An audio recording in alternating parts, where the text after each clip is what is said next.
सोचिए, भारत की जितनी भी बड़ी बड़ी कंपनियां हैं, चाहे वो टेलीकॉम हो या बैंक, वो सब एक इनविजिबल आर्मी पर चलती हैं, एक अदृश्य सेल्स फोर्स। ये वही एजेंट्स हैं जो देश के कोने कोने तक पहुंचते हैं। तो आज हम उन्हीं की सीक्रेट प्लेबुक को खोलने वाले हैं।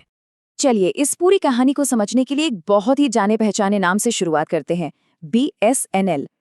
बीएसएनएल को हम एक केस स्टडी की तरह देखेंगे जो इस पूरे बिजनेस मॉडल को समझने की हमारी नींव बनेगी। तो सवाल ये उठता है कि इतनी बड़ी बड़ी कंपनियां आखिर देश के हर गली, हर मोहल्ले तक पहुंचती कैसे हैं? इसका जवाब एक कॉम्प्लेक्स, लेकिन सच कहूं तो बड़े ही शानदार सिस्टम में छिपा हुआ है। तो इस पूरी दुनिया को समझने के लिए हम 6 हिस्सों में आगे बढ़ेंगे।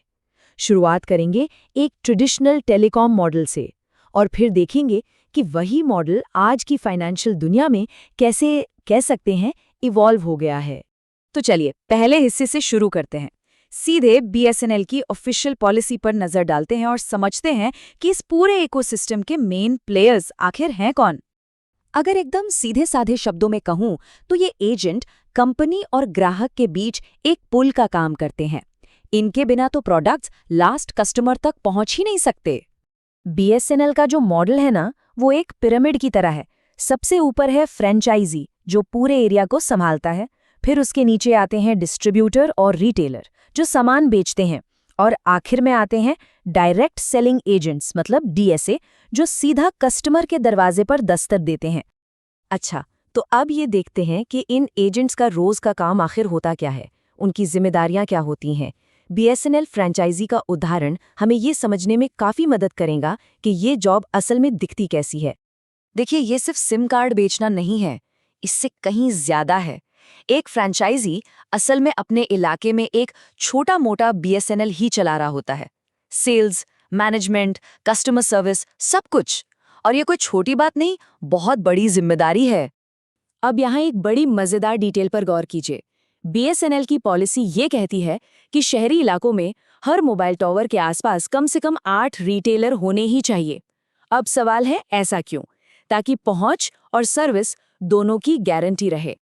और यही टारगेट जब हम ग्रामीण इलाकों की बात करते हैं तो घटकर 4 रिटेलर्स का हो जाता है। इससे पता चलता है कि नेटवर्क को कितनी बारीकी से, कितनी सटीकता से प्लान किया जाता है ताकि हर जगह तक पहुंच पक्की हो सके। तो चलिए अब इस पर आते हैं कि अगर किसी को इस बिजनेस में उतरना हो तो क्या करना पड़ता है, क्या क्या ज़रूरतें होती हैं, और इसके लिए भी हम बीएसएनएल की डिटेल पॉलिसी को ही अपना गाइड बनाकर चलेंगे। फ्रेंचाइजी बनने का जो प्रोसेस है वो काफ़ी फॉर्मल होता है। इसमें सबसे पहले एक ईएमडी यानी अर्नेस्ट मनी डिपॉजिट जमा करना होता है। ये एक तरह की सिक्योरिटी मनी है जो ये पक्का करती है कि सिर्फ सीरियस लोग ही अप्लाई कर रहे हैं। और ये टेबल तो साफ साफ दिखाती है कि ये कोई छोटा मोटा खेल नहीं है।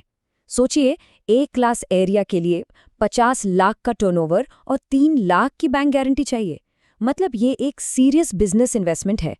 ठीक है, तो टेलीकॉम की दुनिया से अब निकलते हैं और चलते हैं फाइनेंशियल सर्विसेज की फास्ट पेस्ड दुनिया में। देखते हैं कि ये मॉडल वहाँ कैसे काम करता है। और यहीं पर सबसे बड़ी और सबसे दिलचस्प बात सामने आती है। जो प्लेबुक बीएसएनएल ने सिम कार्ड बेचने के लिए बनाई थी, आज वही प्लेबुक बैंक और फिनटेक कंपनियां लोन और क्रेडिट कार्ड बेचने के लिए इस्तेमाल कर रही हैं। ये एक टेस्टेड और सक्सेसफुल स्ट्रैटेजी है। और प्रोडक्ट्स की रेंज देखिए कितनी बड़ी है। एक मॉडर्न डीएसए यानी डायरेक्ट सेलिंग एजेंट, उसके पास पर्सनल लोन से लेकर क्रेडिट कार्ड तक ग्राहकों को देने के लिए कई सारे फाइनेंशियल प्रोडक्ट्स होते हैं। तो अब आते हैं सबसे ज़रूरी सवाल पर, पैसे कैसे बनते हैं, मतलब कमाई कितनी होती है और कमीशन का सिस्टम कैसे काम करता है। आखिर सबको यही तो जानना होता है। ये टेबल देखिए, पूरी कहानी साफ हो जाती है। पर्सनल लोन पर कमीशन सबसे ज्यादा है। 10 लाख के एक लोन पर सीधा सीधा 40,000 तक बन सकते हैं। वहीं होम लोन में कमीशन रेट तो कम है, लेकिन क्योंकि लोन अमाउंट बहुत बड़ा होता है तो कमाई वहां भी अच्छी हो जाती है। और हाँ, हर कंपनी का रेट अलग अलग होता है। जैसे इस चार्ट में साफ दिख रहा है, बजाज फिनसर्व जैसी जो एनबीएफसीज हैं वो अक्सर बड़े बैंकों के मुकाबले थोड़ा ज्यादा कमीशन देती हैं। अब ये एक बहुत ही जरूरी पॉइंट है, इसे ध्यान से समझना होगा। एजेंट की कमाई सैंक्शनड अमाउंट पर नहीं होती, मतलब लोन कितने का पास हुआ उस पर नहीं, बल्कि डिसबर्स्ड अमाउंट पर होती है। यानी कस्टमर के खाते में असल में कितना पैसा गया, कमीशन उस पर मिलता है। और ये है असली ग्राउंड रियलिटी। जैसा कि टेक्नेटिक विथ विशाल ने अपने वीडियो में बताया है, अगर सही डीएसए कोड नहीं डाला तो सारी मेहनत पर पानी फिर सकता है, कोई पे आउट नहीं मिलेगा। इस बिजनेस में छोटी छोटी डिटेल्स ही तय करती हैं कि पैसा बनेगा या नहीं। तो हमने अब तक 2 अलग-अलग मॉडल देख लिए, एक ट्रेडिशनल बीएसएनएल वाला और एक मॉडर्न फाइनेंशियल एजेंट वाला। तो अब सवाल ये है कि क्या ये रास्ता किसी के लिए सही हो सकता है? ये जो कंपैरिजन है, ये दोनों रास्तों का फर्क बिल्कुल साफ कर देता है। एक तरफ बीएसएनएल फ्रेंचाइजी है, जो कि एक स्ट्रक्चर्ड, हाई इन्वेस्टमेंट वाला बिजनेस है, और दूसरी तरफ है लोन डीएसए का काम, जो ज्यादा फ्लेक्सिबल है, जिसमें कोई भी कम लागत में शुरुआत कर सकता है और फोकस सीधे रिजल्ट्स पर होता है। तो प्लेबुक अब सबके सामने है। ये एक बहुत बड़ी इंडस्ट्री है, जिसमें मौके भी हैं और मुश्किलें भी।